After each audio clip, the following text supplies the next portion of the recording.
and facilitator, Honorable Charles Orindi, who is also the chairperson of the Commission on Administrative Justice in Kenya. Our speakers, Ms. Ayen Zering-Kamen, a senior researcher at the National Ombudsman of the Netherlands and the Netherlands Ombudsman for Children. I normally say the Ombudsman of Netherlands are our friends here in South Africa. Mr. Steven Sjoka, Head of International Relations at the National Ombudsman of the Netherlands. Honorable Charles Dulo, whom I've already acknowledged. Ms. Bobeke, researcher at the National Ombudsman of the Netherlands, the University of KwaZulu-Natal, who are the hosts of the AORC, staff of AORC, colleagues across the board, and a special greeting to my friend Rob Barons. Thank you so much that we haven't lost you and lost your knowledge as this community of ombudsmen, and thank you for making the time to join us. And to all my colleagues, ladies and gentlemen across the world, it really gives me great pleasure to be asked to make a few opening remarks under this very important theme where we center our services around citizenship and citizen engagement, involving the public in oversight processes through open forums, surveys, and feedback mechanisms can provide a valuable insight and help oversight bodies such as the Ombudsman, public protector-like institution, and even parliaments to better understand the concerns of the people and also how to better address those concerns. This engagement can also enhance transparency and accountability. Civil society plays a crucial role in enhancing oversight effectiveness by promoting accountability, transparency, and responsible governance. Some of the key channels in which civil society can contribute to this process include, but it's not limited to, advocacy and awareness, where civil society organizations raise awareness about governance issues, advocate for forums by educating the public and policymakers about the importance of oversight. They can drive demand for more transparency and accountable governance. Citizen engagement, civil society organizations facilitate citizen participation in governance processes by organizing forums, workshops, and public consultations. The civil society organizations ensure that citizens have a voice in decision-making and can hold authorities accountable. But also civil society has got access, which ordinary citizens might not have. Monitoring and reporting. Civil society groups often monitor government activities and report on their findings. This can include tracking public spending, accessing policy implementation, and identifying corruption and inefficiencies within governance. But also they've got access to resources. It might not be as much resources as they would need. But most importantly, whistleblower protection. And most of these organizations support whistleblowers who expose misconduct or corruption by providing legal and practical support. They help ensure that whistleblowers can safely reveal information without fear of reprisal, but also they also become safe homes for these whistleblowers. Independent media outlets are also supported by society, civil society rather. They investigate and report on issues of public interest. A free and independent press is vital for uncovering corruption and holding those in power accountable. This is evidenced by the role that the media played in exposing corruption that led to the establishment of even our investigation into the state of capture, which was, by the way, initiated by the public protector after the media had blown the whistle on this, and it gave rise to the Judicial Commission of Inquiry into State Capture, which is better known as the Zondo Commission. The policy developments, they help create frameworks that enhance oversight and accountability, which is most of the time evidence-based on the expertise that they have. International collaboration, they engage and have international networks and collaborations, sharing best practices and learning from global experiences. This cross-border cooperation can lead to the adoption of successful oversight strategies from other contexts. Public oversight is crucial for enhancing accountability and transparency in governance, which are essential for achieving sustainable development as set out by the United Nations in the Sustainable Development Goals. This progress involves monitoring and evaluating government actions to ensure that they align with public interest and uphold ethical standards. By doing so, public oversight helps prevent corruption and mismanagement and maladministration, fostering trust between citizens and government institutions. This transparency is vital for informed citizens' participation and helps to hold officials and state institutions responsive.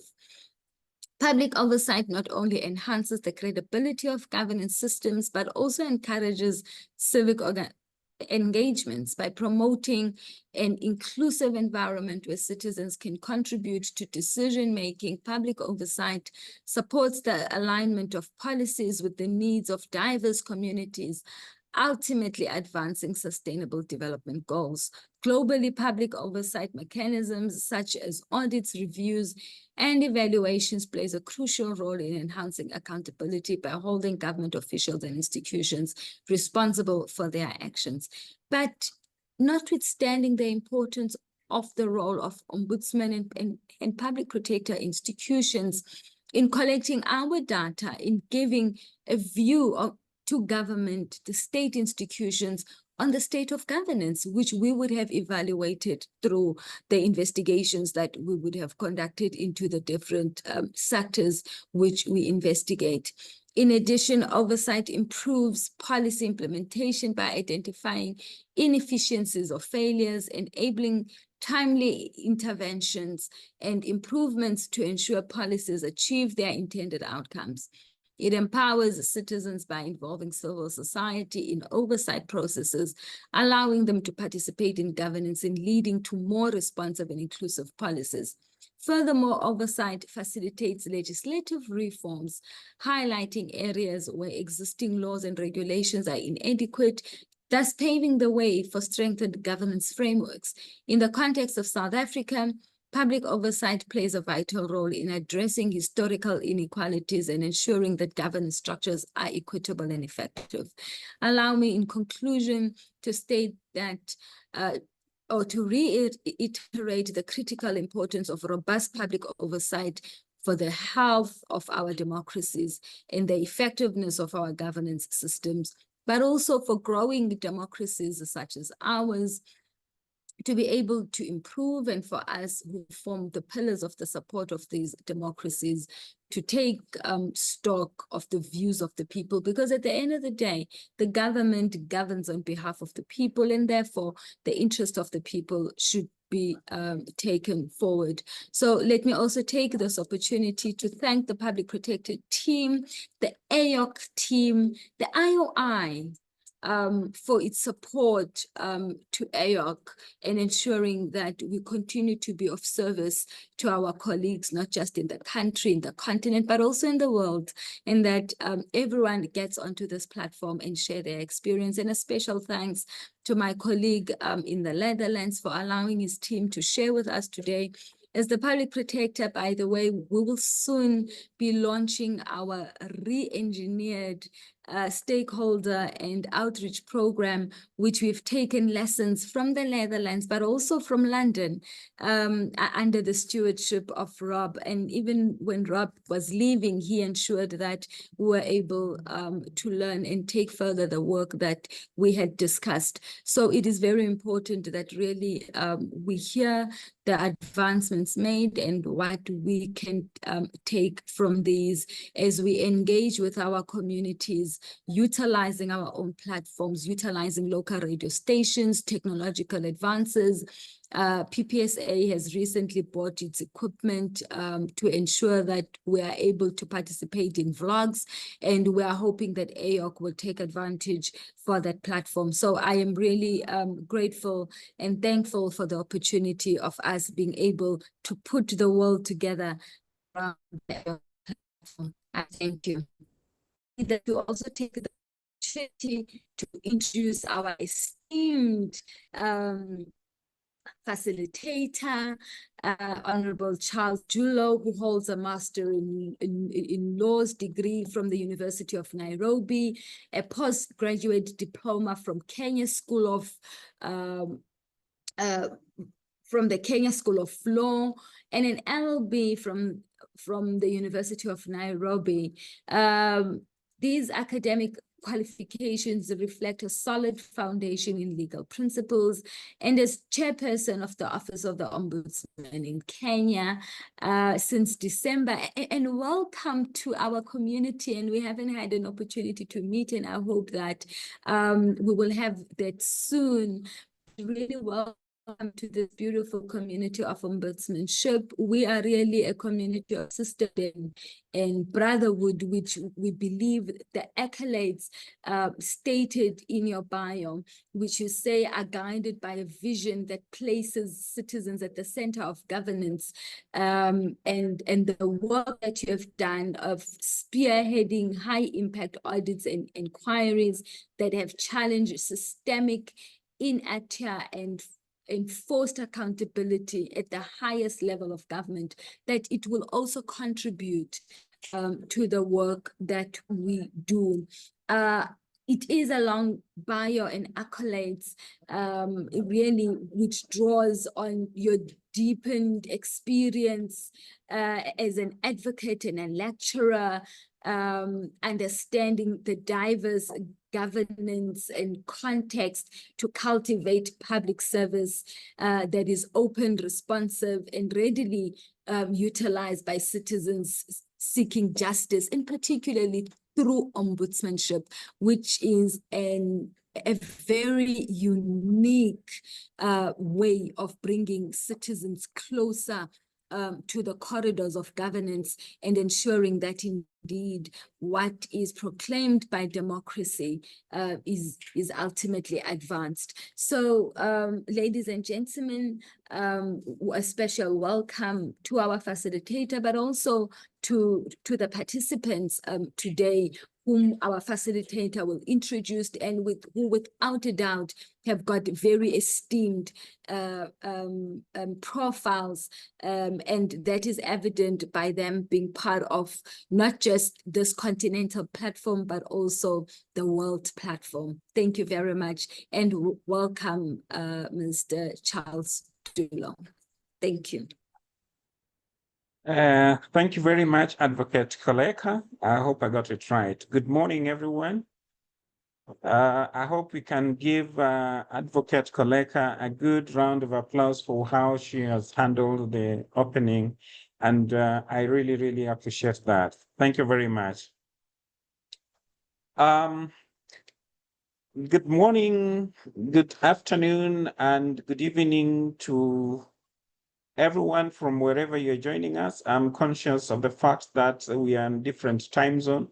So if it's already good evening, please accept our good evening.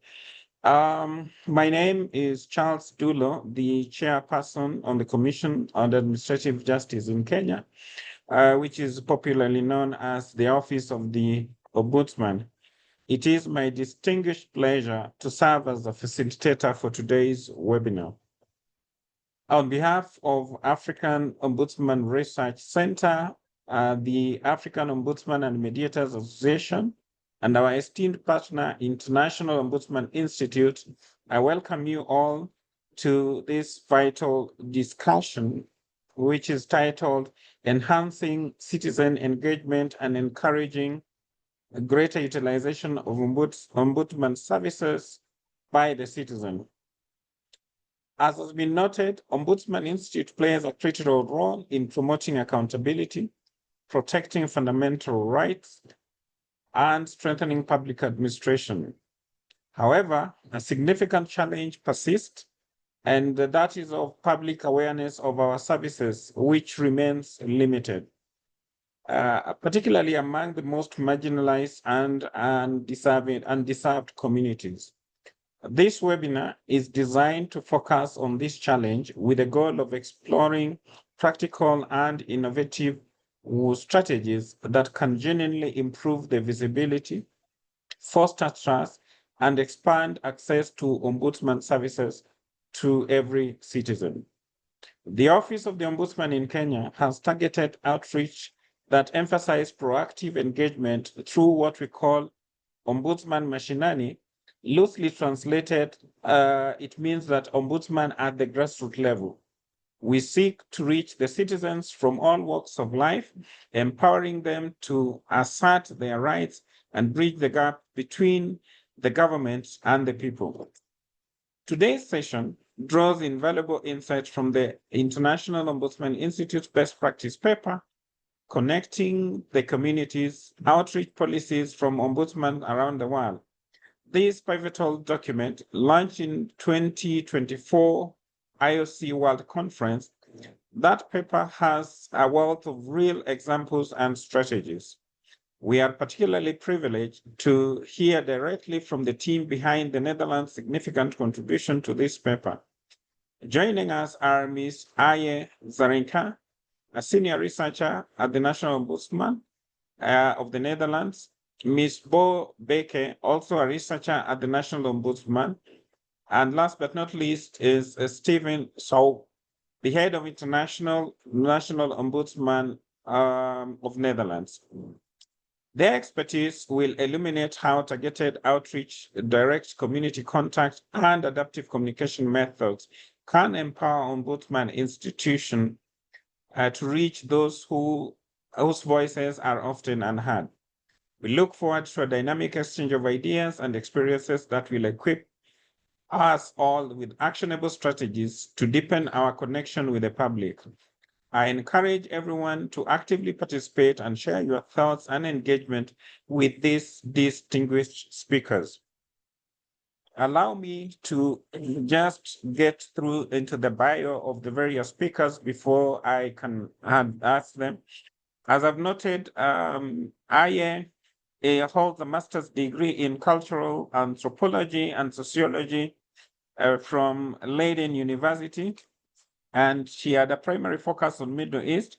Currently, she works in the research department and is involved in several key projects, including complaint handling in residential youth care, children of military personnel and veterans, and as well as reaching groups and communities in vulnerable positions in Netherlands.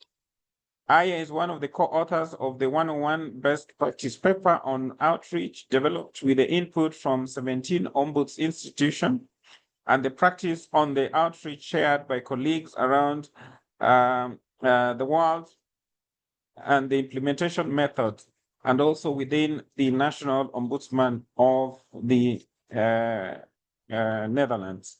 Please welcome Aye. Ms. Bo Boke is a researcher at the National Ombudsman Institute of Netherlands. She holds a degree in social psychology and master in conflict resolution and governance from the University of Amsterdam. Bo is involved in several research projects, primarily focusing on poverty and debt, both in the European and Caribbean parts of the Netherlands. She works with the goal of supporting learning within the government institutions and improving services that guide and empower citizens. She's also the co-author of 101 Best Practice on Outreach, which was developed with input from several ombuds institutions. The paper shares diverse practices, insights aimed at informing and inspiring the readers working in that field. Last but not least, allow me to introduce Mr. Stephen, the head of international, head of international affairs at the National Ombudsman Institute of Netherlands. Stephen holds a law degree from the University of Leiden and a PhD from the University of Rotterdam. focusing on the return of cultural property. Stephen has developed the international policy within the National Ombudsman with a focus of sharing knowledge and expertise with others and learning from fellow institutions. He is responsible for all international contacts and has served as a project leader for various international cooperation initiatives. These include partnerships with Ombudsman institutions of Czech Republic, Mediators du Royaume of Morocco, and the Ombudsman of Indonesia. Ladies and gentlemen, allow me to let the speakers take the next 25 minutes to share their wisdom. Welcome. Well, thank you very much for this warm welcome, and we are very honored that we are here sharing with you our thoughts and ideas and experiences in the field of the outreach. We have a large audience, which is really flattering for us, and it's a great honor also to work with the African Ombudsman Research Center on this topic of outreach. The center is quite an inspiring organization for us. We are aiming in Europe, in the European part of the International Ombudsman Institute, also to set up a similar kind of center focused on sharing experiences, learning activities, and other activities like that. The whole journey for us on the outreach started, well before 2024. Yes, please. Well before 2024, when the Ombudsman of the UK, the PHSO, reached out to us to set up a more collaborative setup of the investigation in outreach and what kind of forms and shapes it can have. At that time, we had a bus that drove through the Netherlands, but that we changed in the past already quite a bit.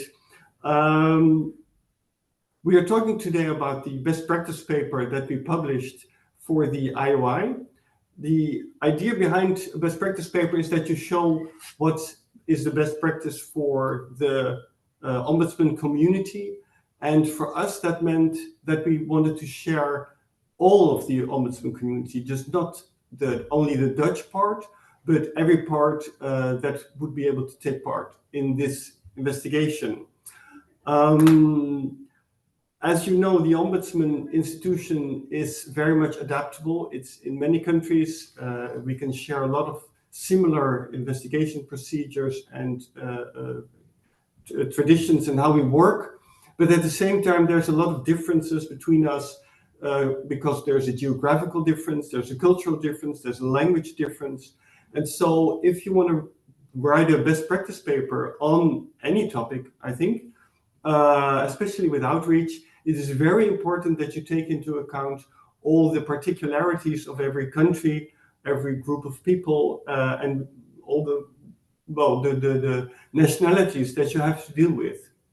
And we were very happy to be able to sail on the first steps of the PHSO that brought us also an introduction to many other ombudsman institutions and allowed us to write this paper in collaboration with a lot of our colleagues. I was only a very small part of that. My two colleagues were a big part of that, and they've spoken to a lot of institutions. And so it has become, I think, a really good first step. It's never finished. We will keep on working on it. If there's anybody who wants to share with us their thoughts on paper later on, be most welcome to send us your experiences. The paper is available on our website, so it should be reachable for everybody. It's unfortunately only in English, but maybe Google Translate can help you on that point if you would like to use it in any other language. It's open and free. You can use it in any way you would like. And we hope to continue this sharing of information and best practices.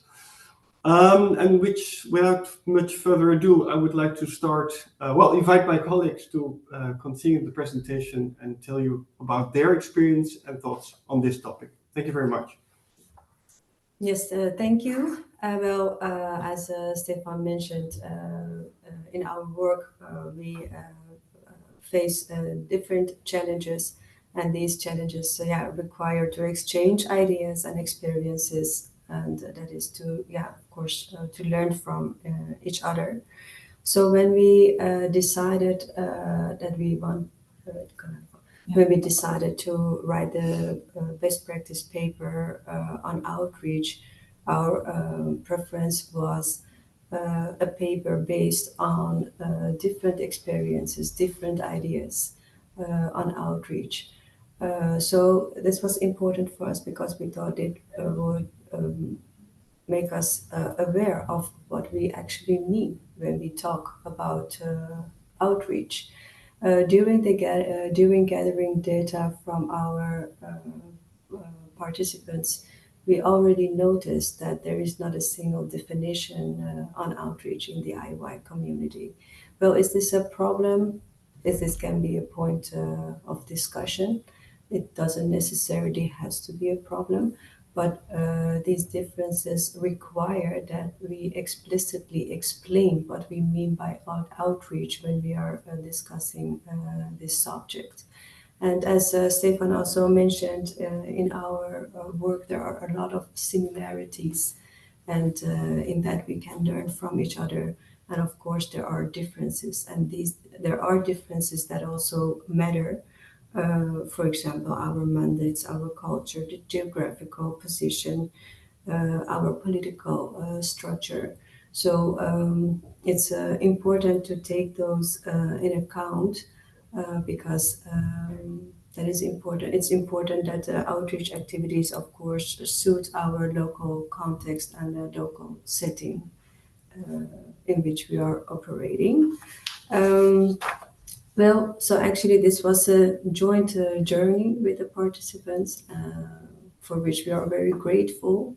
It was a long journey, but the participants stayed with us till the end. So, and it started because of the time. I won't go through the whole process, but I want to mention that it started all with the online regional meetings, and outreach was one of the themes in these meetings. So after these meetings, we approached several IY members who had shared their thoughts and experiences.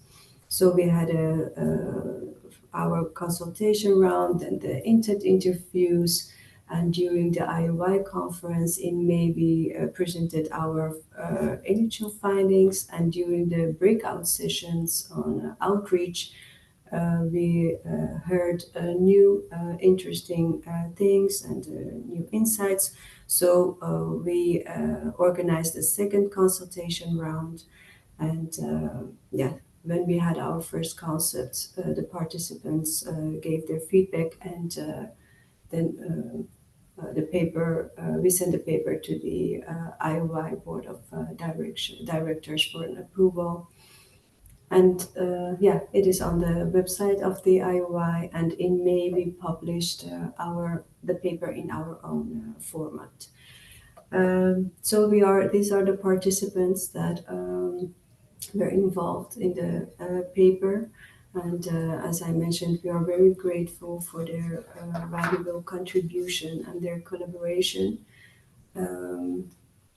Yes, and now I will. Bo will. Thank you. Yeah.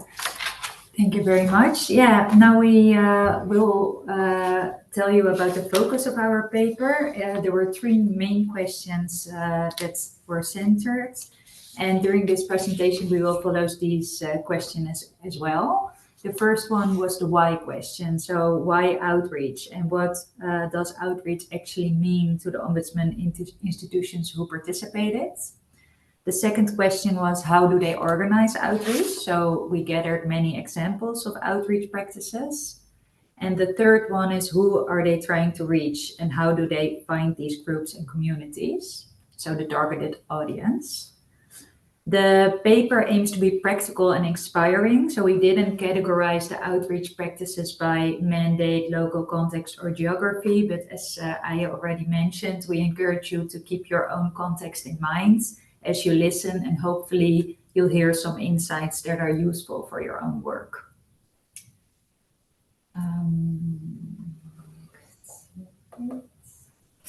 So let's start off with what does outreach actually mean to the Ombudsman institutions who participated.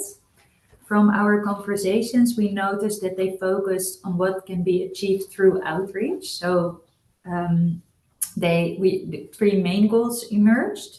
The first one was raising awareness, so helping people to understand who the Ombudsman is and how to access their services. So visibility and accessibility were key words. The second goal that was mentioned was empowering the public, educating people about their rights and how to speak up when something goes wrong. And the third one is understanding society better. So by engaging directly with communities in society to hear their concerns, and you can spot systemic issues.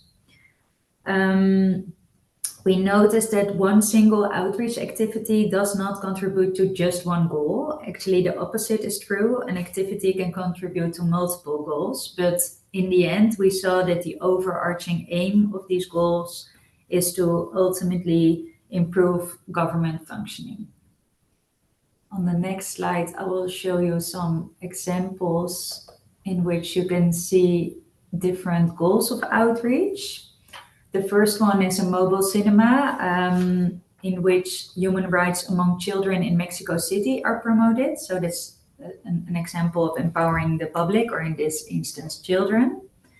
The second picture is a conversation between the Ombudsman of Namibia with an indigenous community about complaints regarding the mineral extracting activities in their area. And the third picture is a joint supervision of the Control Yuan in Taiwan and other parties at an hospital focusing on the health conditions of political victims. Okay, Aya, I'm going to give the word back to you. Well, when it comes to outreach practices and how Ombuds Institutes, how our participants organize these activities, we noticed actually 4 categories. One are activities by being physically outside the premises, such as visits, some announced, some unannounced, roadshows during which government officials also get feedback about the concerns of citizens, or the important matters that play a role in the province, for example. So these activities have as a goal to be really close and directly in contact with different minority groups, communities, individual citizens. There are activities from inside the premises. The focus of these activities is to make the services of the Ombuds Institute more visible and accessible, for example, by using plain language or sign language. There are also Ombuds Institutes who have staff members speaking different languages, which can make it more easy for them to connect with certain minority groups, certain communities. When it comes to accessibility, we saw also that that participants pay attention to adjust their communication styles. For example, if they are in contact with an individual who is illiterate, illiterate, yeah. Then it's more easy to have a conversation, to call them, and not to, for example, send them an email. There was also another interesting example. For example, there was one of the participants had invested in child-friendly complaint handling. So these are all examples that make the services more accessible for people. Other activities, we saw that Ombuds Institutes use traditional and social media, but also digital tools. Sorry, I have an example that I want to share. We saw, for example, ombuds institutions that broadcast on a regular basis on television and radio, on a local community radio, and within certain provinces. Yeah, the next slide is a few other examples. You see the complaint drop boxes in which citizens can use to when they have a complaint, and these complaint drop boxes are placed in more remoted areas where it's difficult for citizens,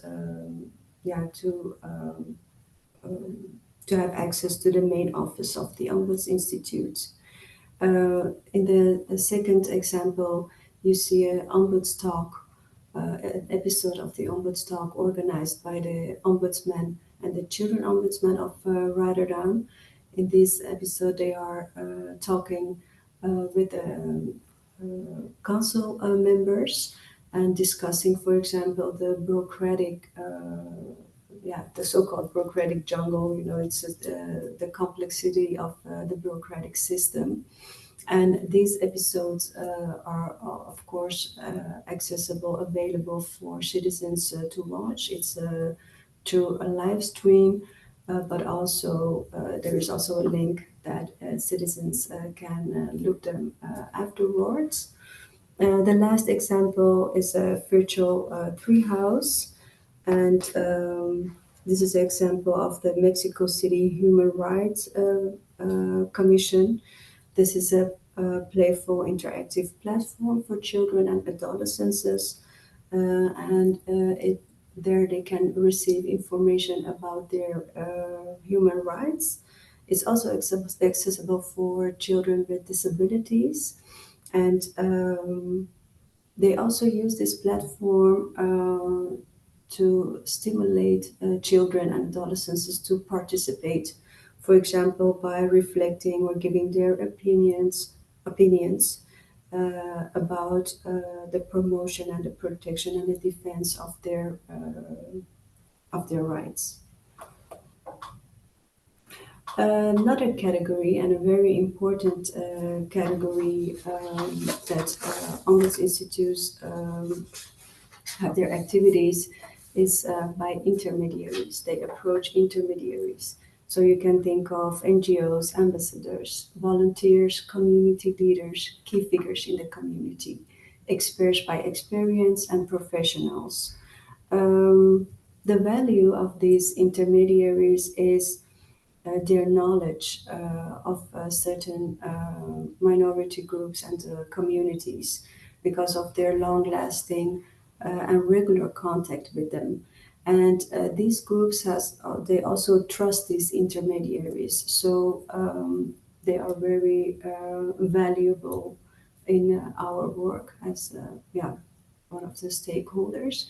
In our own institute, we have an online community for intermediaries in the Netherlands, the so-called counseling desk. So in this platform, we discuss different matters, and we receive also signals from the intermediaries, from professionals, and we also give them information about our work and our services. So it's a platform that we think is very useful for our work. Yes. So we talked more about the possible aims of outreach, the activities itself, but it's also important to determine who you want to reach as an ombudsman. During the conversations we had, many ombudsman institutions mentioned that they want to reach everyone, so the general public. But in practice, many also focus on certain priority groups.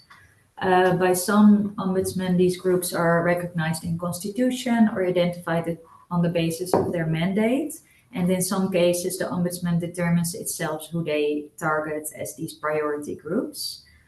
Examples of these priority groups are specific indigenous communities, illiterate people, but also elderly can be a group you want to target, refugees, homeless people, and so on. It's important to keep in mind that outreach and who you want to reach isn't a one-time decision. It's an ongoing process that changes with society. So new developments like conflict, war, or migration may shift the focus of the groups you want to target.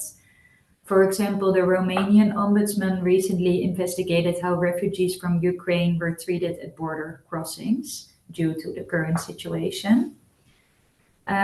So in short, knowing who you want to reach is key, but it's also being flexible that's important. Nearly all participants reported challenges in connecting with priority groups. And the reason why they varied, it can involve a lack of trust, insufficient visibility of the ombudsman, but sometimes also other barriers such as the geographical location, language barriers, and illiteracy. And as Aya mentioned, you notice that certain activities are trying to break down these barriers. For example, the drop boxes or other examples.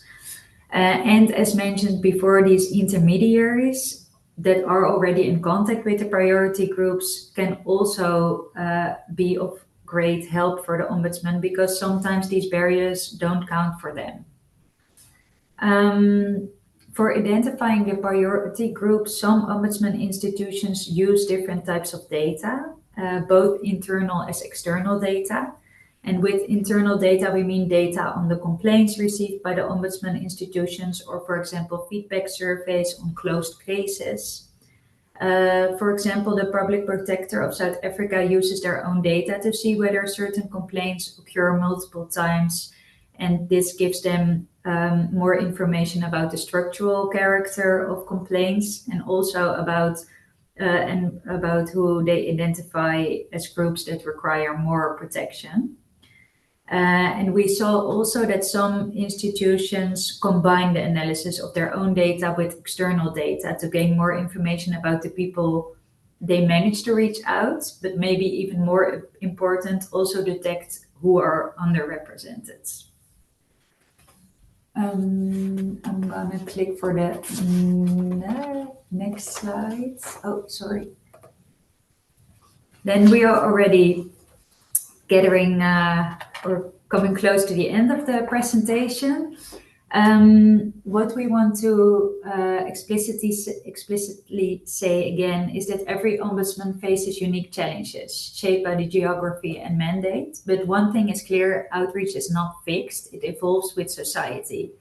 And this is why it is essential for us as ombudsman institutions to discuss outreach together, to better understand what it entails, to learn from each other, and hopefully inspire each other.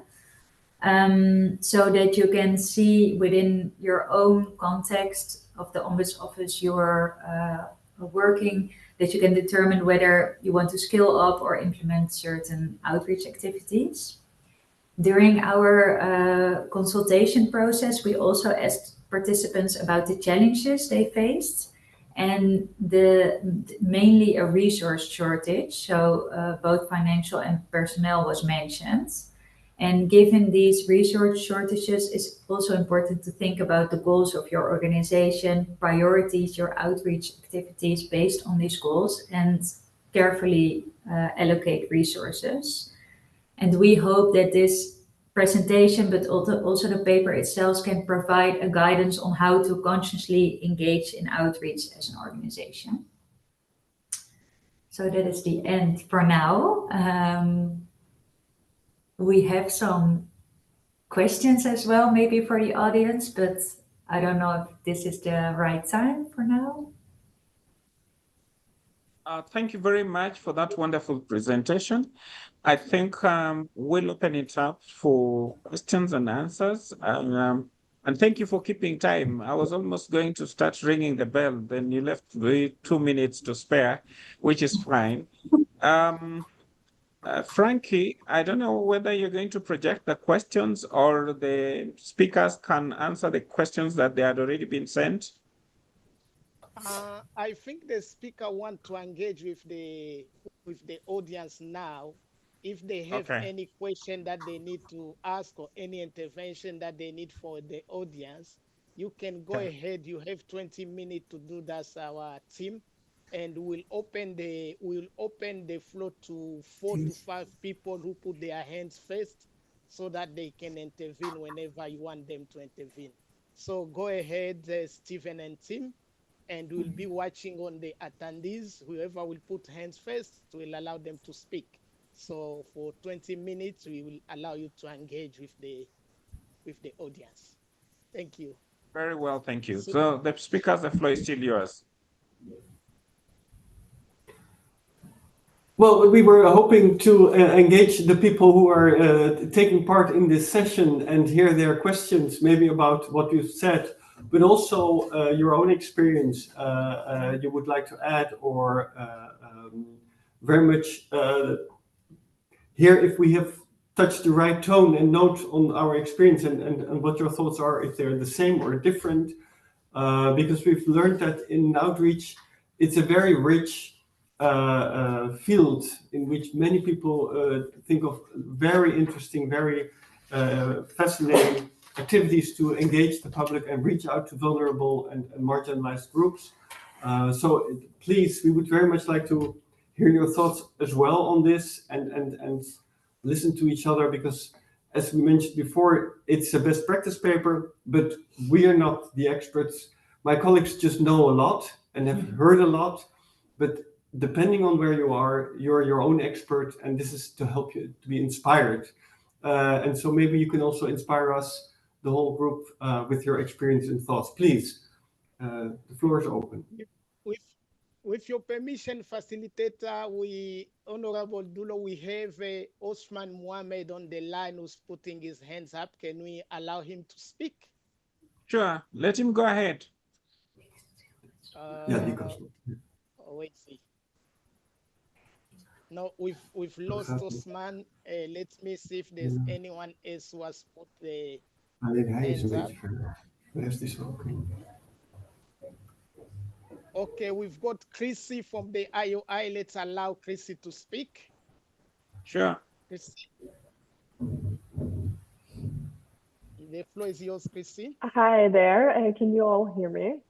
I am actually speaking for the Austrian Ombudsman Board right now, and I'm very curious whether you encountered the challenge of, you talked already about, limited resources, but also, sometimes outreach is not directly in the mandate, which makes it very difficult because you're supposed to allocate the resources towards the mandate and not the outreach itself. So have you encountered this challenge? I see that you're nodding. And have you also learned about some solutions? What did the institutions do? Thank you so much for your presentation. It was very insightful. Thank you. Can you recognize it? To be honest, I do recognize that some organization mentioned that their mandate is crucial, right? Like also with priority groups, whether they give extra attention to certain groups because it's also constitutionally or in their mandate mentioned, but that outreach is not directly in the mandate, and that this is that we don't have the solution for that. We didn't hear like direct solutions, but for example, in our case, I think it's not directly in our mandate, but we try to do it because it helps to employ other activities that are in the mandate by putting effort in outreach. So it is closely related. And, yes, but there's a difference between the Dutch situation, because financially, because that's where we get back to the state organization. We get financed by the government, but we have our own budget. So there's no need to explain to anybody where we allocate the money. So we are free. So that we are in a very luxurious position to just choose as we see fit. Often it is the case that institutions have to allocate certain amounts of money in accordance with their mandate and their task. That is a very big challenge. And it might be interesting to share. I don't think we have the suggestions here, but I'm quite sure a lot of other ombuds institutions will have a similar situation, and it might be interesting to hear what their solutions might be for finding a way out of this problem, because it's an aim, of course, outreach for the citizens. So ultimately, your mandate is very well served by reaching out. Yeah. If the finance people will agree with you, that's going to be a challenge. And may I add a little aspect? Outreach is another goal by itself, but it's actually a mean. For example, if our task is to mobilize the government to fulfill its responsibilities or to have attention for specific groups, then we cannot do that if we are not in contact with the group itself and we are not aware of what certain groups or communities need. So I think if you don't look at outreach as a main goal, but as a tool to fulfill your legal tasks, then I hope there might be room then, for some financial possibilities. Thank you. Thank you. Thank you very much. I think can we allow about 2-3 questions before you can answer? Then you just note them down, because if we just take one question, we might spend more time. But I suggest we take about 2-3 questions at one go. Then we can ask. Frankie, is there anybody raising their hands? Yes, to ask? We've got Jamila Asipita. I will allow her to speak, but before you speak, please introduce yourself and your institution. It will help us to know who we are speaking to. So Jamila, you have the floor.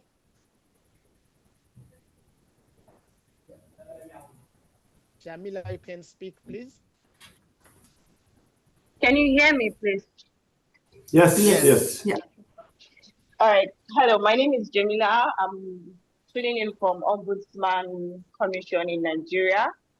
Thank you very much for the interesting paper. I found it very, very insightful.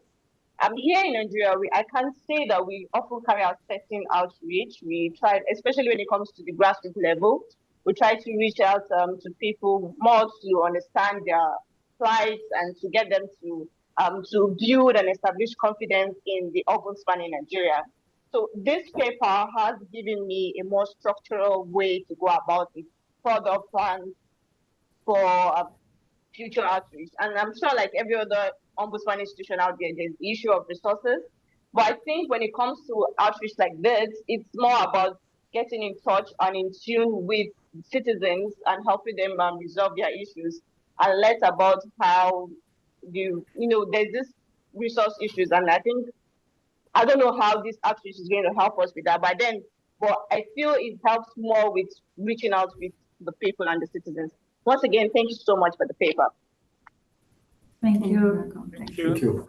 Frankie, another one? Yeah, we have Mrs. Utilization Tombikaise. I will allow her to speak as well. Please introduce yourself before you speak. You have the floor.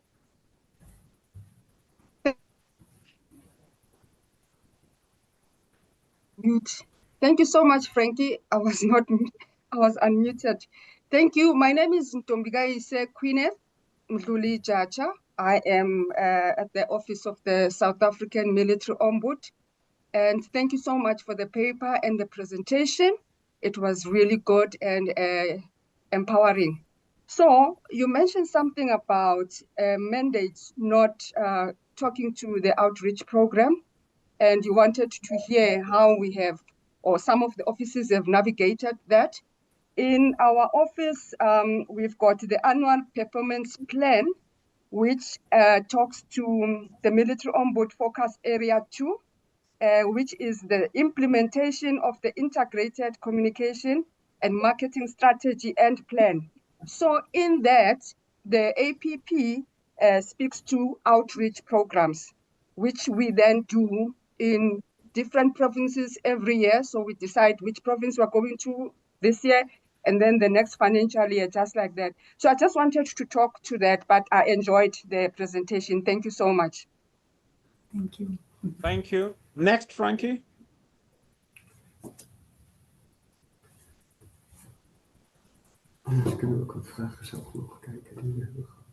Frankie, can you hear us? Yes, I can hear you, sir. The last one that we have hands up is Osman's is back. Osman Mohammed, please, you have the floor.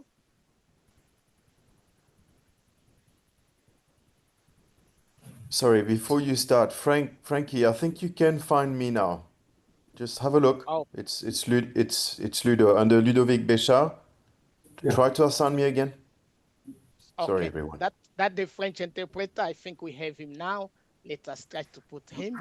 And Osman's, feel free. Thank you so much. I enjoyed the presentations. Thank you, my chair, for the good insights into the topic, and the IOI team for the best practice paper, which we found well documented. Thank you so much.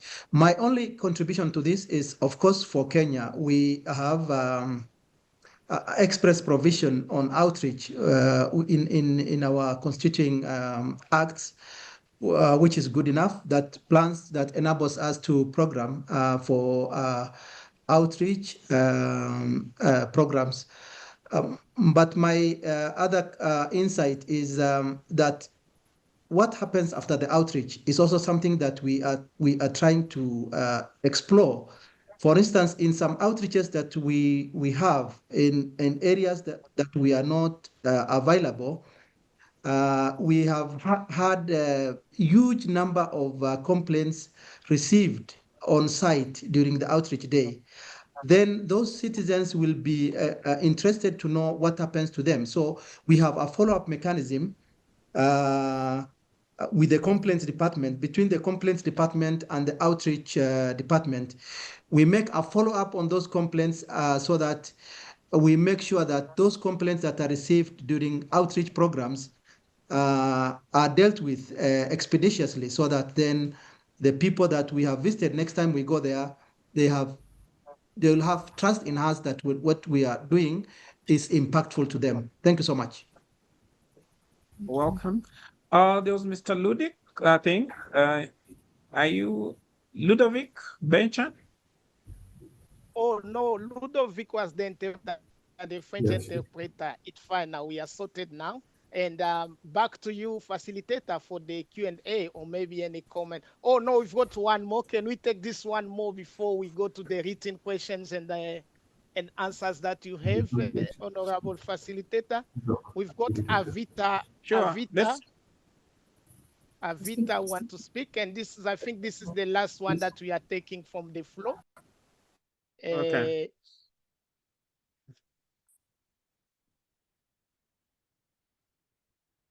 Avita, you have the floor. Good day, everyone. Are you able to hear me? Yes, Avita. Wonderful, thank you. So I'm not sure if the questions on the Q&A was viewed, but I'm with the Ombudsman Council in South Africa, and our mandate is really to assist financial customers to have access to dispute resolution, such as the Ombuds system. And to this end, our approach has always been to collaborate with the financial Ombuds schemes that we oversee to do outreach activities. So my question here was, would it be appropriate or any way beneficial for outreach efforts by a scheme to be coordinated or undertaken in collaboration with a regulator, such as we do with the Ombudsman Council? And particularly when the mandates do align, the messaging aligns. And I do appreciate some of the speakers talking to the fact that sometimes the mandate may not specifically highlight outreach as being part of the work going forward for a scheme, but the messaging definitely aligns.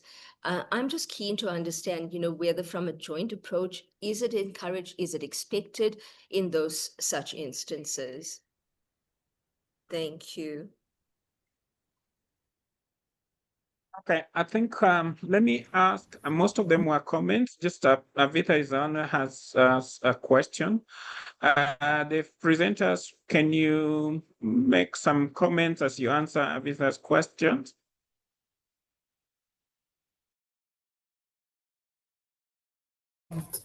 You want us to respond?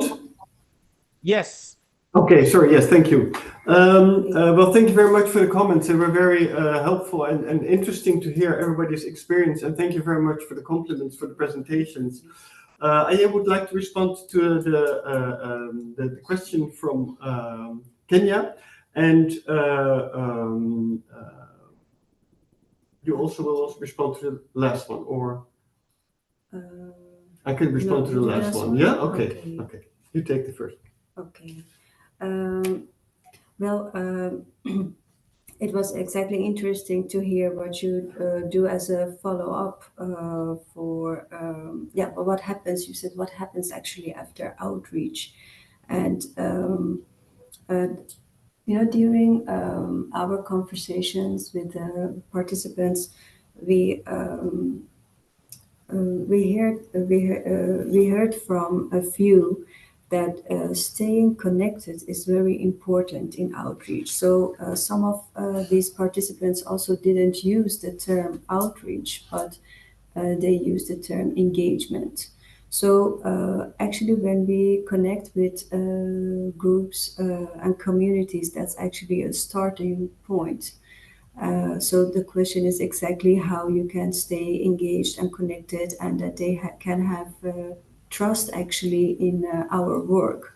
So, for example, I give you an example of what we do is when we see a pattern in complaints we receive, well, we can go and have a visit, of course. But we sometimes choose to have a structural investigation or a research because of the mountain of the complaints.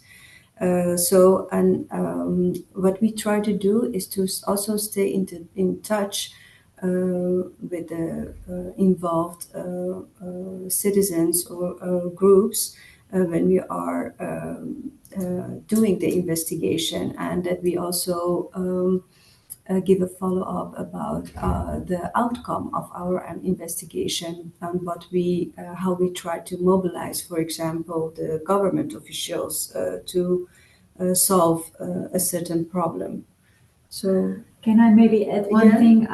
If I remember well, we even one time, for example, during the presentation of the final report of the final investigation, we also invited the respondents or the citizens who complained about this matter. So we didn't only offer the final report to the government organization that was subject of the research, but we also presented it to the citizens, and that's also a way for us to show like we really hear your voices and we are really trying to make it better.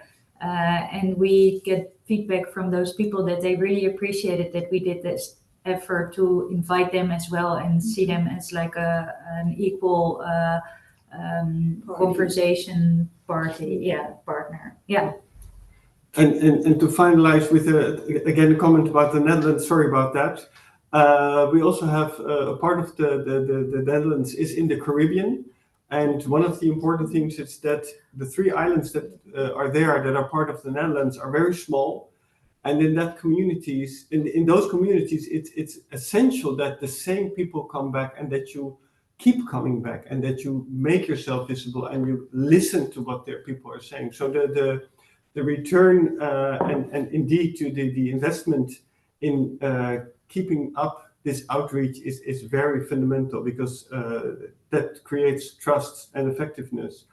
Now, the last questions from South Africa, the finance ombudsman, is that, if I understood correctly, but correct me if I'm wrong, the possibility to work together with official, maybe governmental institutions and ombuds institutions that have different activities in a certain field in an outreach program. This is how I understood your question. And I think it's, I would say personally that it's very dangerous to be associated in an outreach with government, because it's very important for ombuds institutions in any case to be absolutely seen as completely independent and impartial. And although there might be something happening with the government institution in a certain area and you act as an ombuds institution in that same area for an outreach, that's possible, but it should be, and that's again my personal opinion because we don't have that very much clear in our paper, it's very important to stay away from that government. We've had situations in the Netherlands that at least I know of, in which it's fundamental that the ombudsman has an own voice and an own visibility, contrary to what the government is doing. But I might not have answered your question or interpreted it correctly, so please forgive me if I did so wrong. So thank you. Thank you very much. I'm seeing we are very good on time. Can we have the questions that have been sent on the chat? Maybe Frankie, you can pick one or two for the presenters. But then I would also want to note that we have answered some questions and we have sent them. Maybe at some point towards the tail end, they can be projected for the benefit of the people, if that's okay. So maybe we can get some questions from the audience in terms of the chats which have been sent.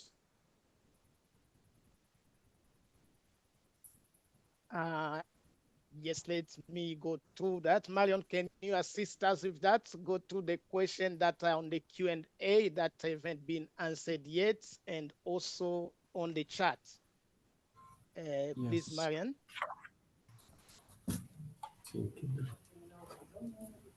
The first question that has been asked, how can we solve the challenges facing ombudsmen in Africa? I'm not too sure whether this is an appropriate forum for this, but do you want to take that, or should I give you all the questions and then you respond together?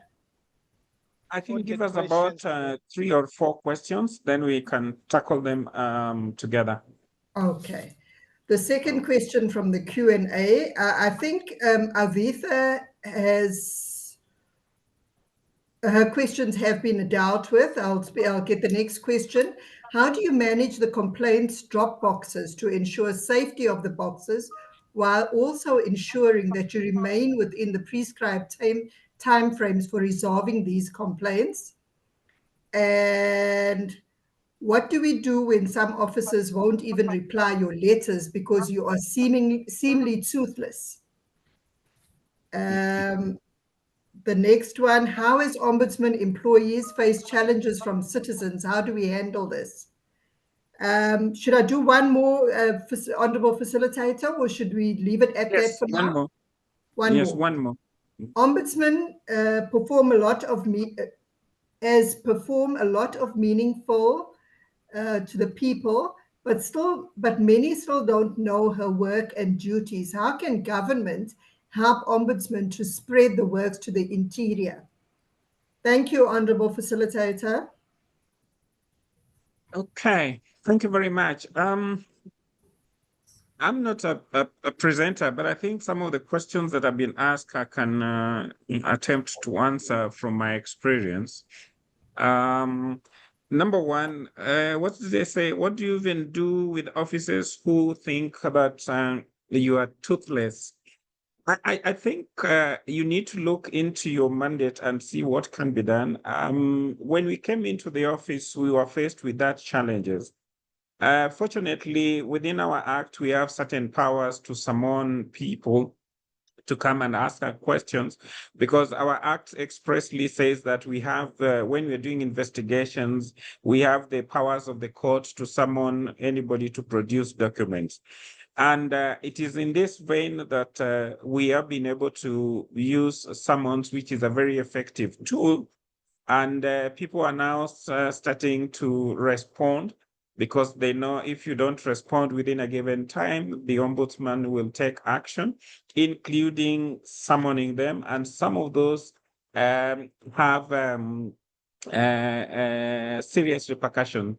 The other power that we have is the citation. We cite as somebody public servant who is unresponsive. And when we cite you, then you go into what is called the list of shame. And we submit our reports to Parliament, which now normally take action. And the other thing is also, we normally make the report to Parliament, and where we have declared somebody unfit to hold the public office, then we expect the Parliament and other institutions to take action on those people. But I think it is important that people look into within the ombuds people to be able to get some of these public servants to be able to respond. I think we have received a lot of response, and when you do this in public, a lot of people, you are building trust, and so they would come and report their complaints.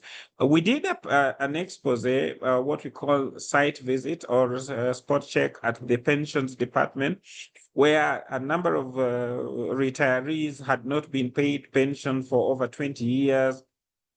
And we actually called a press conference and gave the director of pension a 60-day ultimatum to pay some 120 cases that we presented. I'm happy to report that within that period, they were able to repay some people who had not been paid for like 20 years and things like that. So yes, we are not toothless.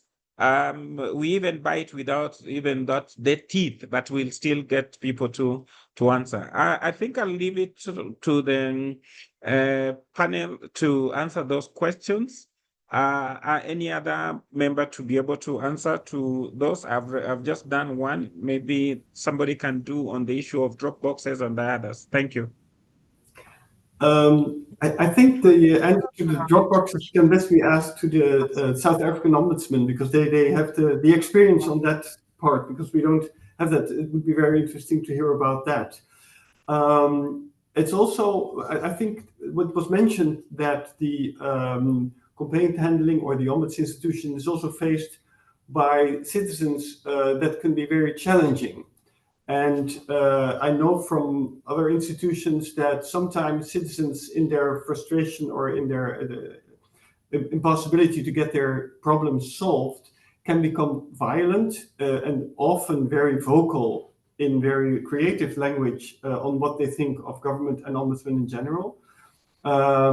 Both are challenges that staff face, and the violence is really problematic if you don't have any guards with you. I know that in some countries, and even in the Netherlands, we had some really violent confrontations, and so you have to take care of that. So if you reach out, depending on the community, or even if you don't expect it to, you should take into consideration that it could also be dangerous for your own staff and your own people.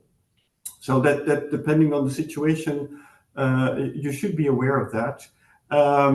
With challenging behavior in complainants, that's another topic about which is also written a best practice paper, and which all of the offices in the world of the ombudsman community are familiar with and would very much like to, learn a lot about it. And that is constantly on our minds in our work. As for the government that can help you become more visible in a country, in the Netherlands, we had a development that the government started to work much more service-minded, much more focusing on providing services to the public. And in that development, the ombudsman was really a logical institution to point out. But that means that if you want the government to assist you in becoming more visible, and not only financially, but also maybe in a positive way, that you can go to an ombudsman, that demands quite an effort from the government. And not all governments are willing or able to do that. But that's how I understood your question. I don't know, would you like to add? Yeah, I would like to add one thing to that last thing. Government organizations, when they handle a complaint of the citizen, they refer to us as an institute, so that the citizen knows that if it's not satisfied with the way the government handled the complaint, they can file a complaint at the National Ombudsman itself. And sometimes we notice that governments don't add this paragraph or this information in their letters, and then we try to reach out to them and explain them that citizens have the right to file a complaint as well at our office. And sometimes this works so that they, as a standard procedure, take up this information so citizens are more aware of our existence and the possibility of reaching out to us. So that's maybe a small addition to your thank you. answer. And maybe South Africa can explain about the boxes, how they're going to drop boxes, how they handle them to make sure that they are on time and that they're taken care of. Yes, okay, thank you. I just want to add one thing about the difficult clients who normally come. I think for us, what we have done is that we are piloting with what we call counselors who come in on a voluntary basis to deal with our staff, because sometimes it's difficult, especially the frontline staff who deals with a client on phone or on on a day-to-day basis. So we get them counselors who help them debrief so that they know it's just help them to cope with the challenges that they face. But other than that, we also, in most of our offices, we have security personnel. So where a client becomes unruly, then the security steps in, and then they are being contained in a polite manner, just to make sure that the situation don't go south. I think we have a few minutes, maybe less than 5 minutes or 3 to 5 minutes. There were questions which had been sent earlier. Maybe we're going to spend that in answering one or two of those questions before I get a final closing remark from the panelists.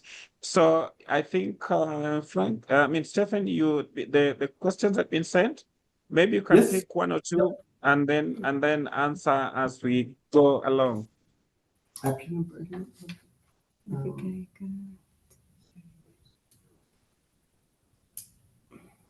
I think there was one from Tunisia.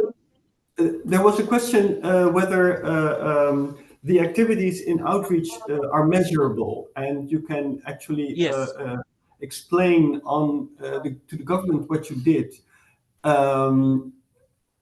I find that I understand the question. The reason why, because accountability and transparency are very much essential to the work of the Ombudsman, also toward government and the public, as it's paid by the taxpayers' money. To make outreach concrete with numbers, I think that's really a big challenge. I think that by choosing and setting up, as we heard also from others, this communication plan or outreach plan, and allocating money, and also explaining what you're doing and why you're doing it, in which part of your mandate it fits, that already would be a good measurable outcome. Considering numbers or any such kind of thing, that would be leading to a sort of bureaucratic solution, because then it would say, okay, we've spoken to 100 people, but you can either speak to 100 people or you can speak to 10 people who are very much connected to a much larger audience of thousands of people. So giving numbers to these kinds of activities is quite a challenge, I think. Explaining what you're doing and what your aims are beforehand, and also telling what you did afterwards, might be a more insightful way to act on that. At least this is how we do it in the Netherlands, and I think a lot of institutions work like this. Yeah, I have a little addition. I want to add something. I certainly agree that you cannot monitor the impact of our work in a quantitative way. But there are, I think to monitor the impact of the work, it starts with what is the goal. So what is, for example, the goal of a certain outreach activity? For example, one of the Ombuds institutes that we spoke with, they used a public survey. They used a public survey to get an idea of how about the awareness of the public regarding to their role as an Ombuds Institute. And in a specific group age category, the age category between was 25 till 34, they found out that this group isn't aware of the role of the ombudsman. So they started actually to modify their tone of voice. Yeah, the tone of their voice, and also the channels they used for communication. So after a while, they monitored again, and the visibility, the awareness of the role of the ombudsman was higher, at a higher score. So there are different ways, but a pure quantitative way is not. Yeah, we haven't seen that or experienced it. Sorry, there is also one answer. Can I also answer one of the questions, or is Sure. Yeah, okay. Because you can do that in less than 30 seconds. Then, because there's another question. That's not my strong point, but I will try. No, because there was one question: what do we have to avoid when applying best outreach practices? And I think you cannot answer that in a real with one thing. But for example, a very important way is that it's important to talk with people and not about them. So involve citizens, involve groups, involve communities in your plans. That is a very important factor to, if you want to have a successful outreach. Thank you. Just as I've seen, one of the questions was raised concerning innovation and partnership, and it was talking about digital innovations in terms of AI, social media, educational games to reach our young audience. I think we have provided an answer, but I can give the Kenyan experience is that one of the things that we have done is that we have increased the social awareness in social media, and you have seen our following increase by 65% on Twitter and about 81% on Facebook. We have also had what we call the Digital Public Complaints Management System, CMIS, where it's people can lodge their complaints and we respond to them. We are also going to, a part of the innovations that we're going to do is that these young people like their phones. So if you give them a USSD platform where they can lodge their complaint, we call it Pasha Ombudsman, which means inform the ombudsman of what is happening. Then they can quickly send to us complaints or anything using that code, and we respond, we pick up those challenges. We also want storytelling and digital active advocacy, where we engage in online content creation, and we give we create compelling, relatable narratives which help the youth to identify with what it is that we are doing. So that is just a quick one on what we can do. As we wrap up the session, I would want to, I've been informed that the question and answer sessions will be shared with the participants, and so they will be placed on the website. In less than 1 minute each, I'm going to ask the facilitators to wrap up just 1 minute each, and then I will ask Marion to give a vote of thanks before we close in, because I think our time is almost up. Yes, so parting shot. Let me start with Mr. Stephen. Well, thank you very much. It was a great pleasure to be here and to be able to present the outreach. Well, be part of it. I presented the paper rightly so. I think the one of the central points that I find very important in the outreach is the planning of the why. Why do we want it? What is the goal that we want to attain? And in that sense, fit your activities towards that goal. And that takes time to think about, to come to a conclusion, maybe use other people, ask citizens what they want, or ambassadors or intermediaries that are there for you to consult.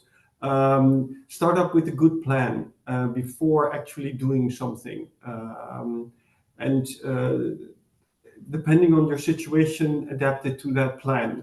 And be very creative and inventive, because the whole world is different, new developments and everything. So anything new could be a better solution than the existing ones.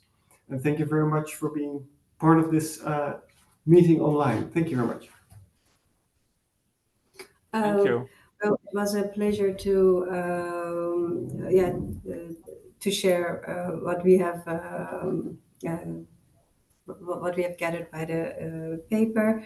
And thank you for this invitation. The last thing that I want to emphasize is that when it comes to outreach, try to know and understand the perspective of the group and the community that you want to reach out to, and that it suits the local setting. And that's very important thing. Yeah, for me, maybe more a personal note, it was very nice to be in touch with all the colleagues around the world. It was so inspiring, and to see how many similarities there are between our countries and practices, even though maybe it's geographically the other side of the world, you still have the same commitments and the same goals actually within the society you're working in. So for me, that was personally really, really nice. I would all encourage you to talk with each other and to exchange ideas and practices. And this session was a good start for me, I would say, and I'm very honored that we could speak here. So thank you very much for the opportunity. Yes. Thank you very much. For me, the takeaway is in terms of effective strategy for outreach would be: one, you need to develop cultural understanding and empathy, because you need to understand your audience and the people you're dealing with. Number two, key message: use the relevant language in order to reach them, because the language of the youth and the language of the old are different. So you need to do that. In terms of being proactive, please go to them and engage them and address, try to remove the barriers that they may have. Sometimes you need to use 4x4 vehicles to reach very many parts of terrains which are not very, very good. But yeah, you need to get to that. Please develop an authentic partnership with the community. Collaborate with them. Don't talk at them, but just make sure that you collaborate with them at especially the grassroots level. Involve their communities and do that. Again, prioritize in-person meeting and have a dialogue on one-on-one. This helps to build trust. I think our time is really far gone, and I would want to stop there and also just express my sincere gratitude to all of you participants. It's been a learning experience for me, and I'm very, very grateful for the opportunity to have been your moderator this afternoon. So we'll ask Marion to give us the vote of thanks, and we hope to see you again next time. So from me, it's goodbye. Thank you, Honorable Dulo. Good morning, good afternoon, good evening, colleagues and distinguished guests. On behalf of the African Ombudsman and Mediators Association and the African Ombudsman Research Center, it is my honor to deliver this vote of thanks as we conclude today's important webinar on enhancing citizen engagement and encouraging greater utilization of Ombudsman services by citizens. First and foremost, I extend our sincere gratitude to our speakers from the Netherlands, Ms. Aye Zarin Kame, I hope I pronounce it correctly, Ms. Bo Beek, Mr. Stephen Shoke for their exceptional presentations, the insights you shared from the IOI best practice paper and the experiences from your outreach initiatives have provided us with practical inspiration for strengthening public trust and access to Ombudsman services. Your work reminds us of the value of listening to the voices of the underserved and of meeting people where they are, literally and figuratively. A heartfelt thank you to our facilitator, Honorable Charles Dulo, Ombudsman of Kenya. Your leadership and calm presence ensured that the conversation was thoughtful and engaging. We appreciate your time and your contribution to making this webinar flow so smoothly. To our 200 plus participants on the Zoom platform and on Facebook Live from across Africa and around the world, thank you for joining us. Your presence, your questions, and your willingness to engage reflect the commitment we all share to make Ombudsman institutions more visible, more responsive, and more trusted by the public we serve. We appreciate your time, enthusiasm, and engagement during the sessions. The questions raised and the feedback shared contributed to a meaningful and impactful discussion. The resources shared, including the IOI best practice paper, will be available on the website within the next week or so. If your question was not addressed during the session, responses will be posted online in due course. We look forward to your continued participation in future events. As we take the lessons from today forward, let us continue to collaborate, share, and innovate in how we engage citizens, especially those who may not yet know that the Ombudsman is here for them. With that, I wish you all strength in your work ahead, and thank you once again for your presence today. Enjoy the rest of the day. Thank you and goodbye. Thank you. Bye. Thank you very much and have a good day. You too. Thank you. Bye-bye. Bye, everyone. Thank you for a really informative session. Thank you. Thank Thank you. Bye. Bye. Thank you. Thank you. Bye.